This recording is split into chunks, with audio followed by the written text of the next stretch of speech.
À présent qu'il a testé la détermination des États-Unis, Poutine sait qu'il peut aller encore plus loin. Frapper la démocratie américaine au cœur, en s'immisçant dans l'élection présidentielle de 2016. Il y avait deux objectifs: discréditer le processus électoral et la présidence pour neutraliser les États-Unis, ternir leur image de chef de file du monde démocratique, du monde libre, de l'Occident. La nouvelle cible de Poutine, c'est Washington, la capitale américaine. Des hackers russes forcent les serveurs informatiques du Parti démocrate. Des fuites d'emails torpillent la campagne présidentielle d'Hillary Clinton. C'est l'attaque la plus agressive, la plus directe, la plus assurée jamais menée par les Russes dans toute l'histoire électorale. Et sa particularité, c'était la diversité des outils mis en place. Une vaste opération de désinformation, faux profils conçus pour ressembler à des Américains, trolls pro-russes, robots automatisés sur Twitter, publicités ciblées sur Facebook et Google. Tout est fait pour affaiblir Clinton et aider son rival, Donald Trump. Ce que Poutine a vu chez Trump, c'est un penchant autoritaire, un recul de la protection des droits humains, et il a entendu dire qu'il voulait avoir des relations plus positives avec la Russie. Qu'est-ce qui aurait pu lui déplaire? Il était un petit peu comme l'un des siens.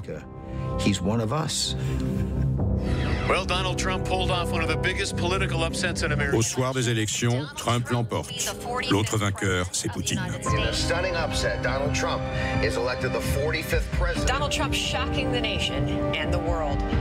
Le président Poutine m'a très gentiment appelé pour me féliciter pour mon élection.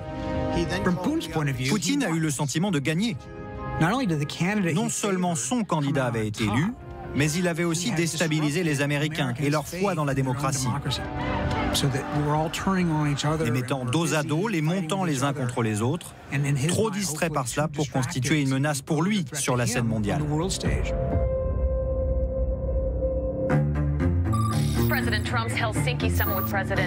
Pour la quatrième fois, Vladimir Poutine se trouve face à un nouveau président américain.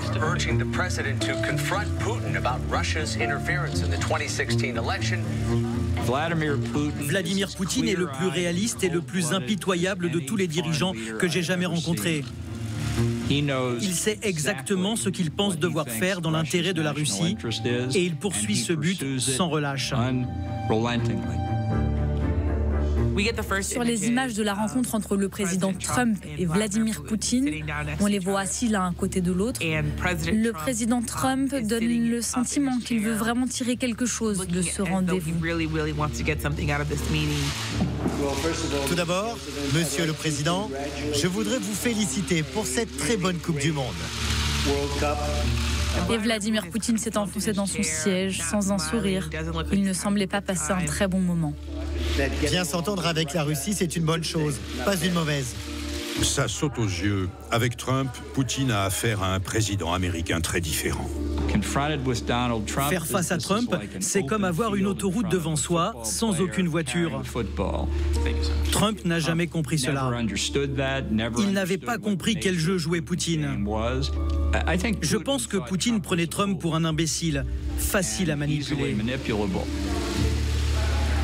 Une fois les caméras congédiées, les deux hommes passent 2 heures en tête-à-tête, sans leur conseiller.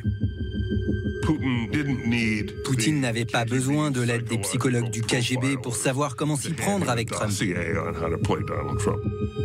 Il lisait en lui. Il savait le flatter. Il savait très bien comment se jouer de lui.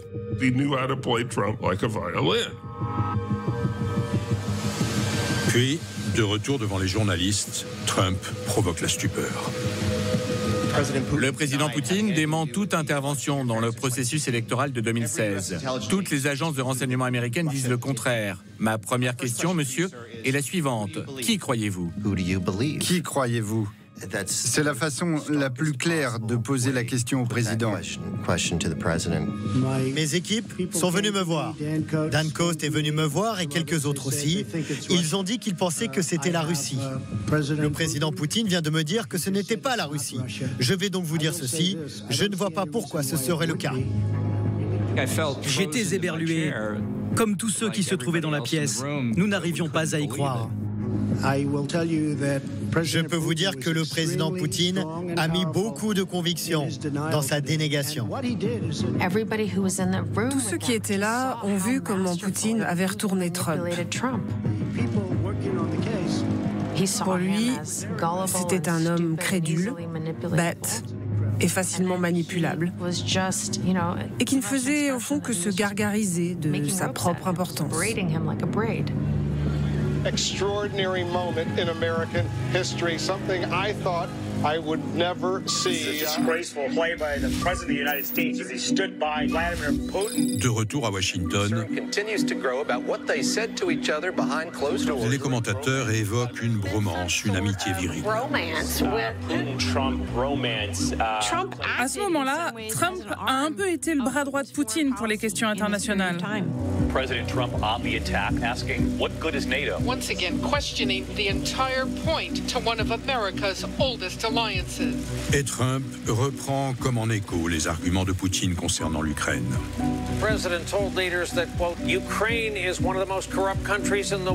Il affirmait que l'Ukraine était un pays extrêmement corrompu.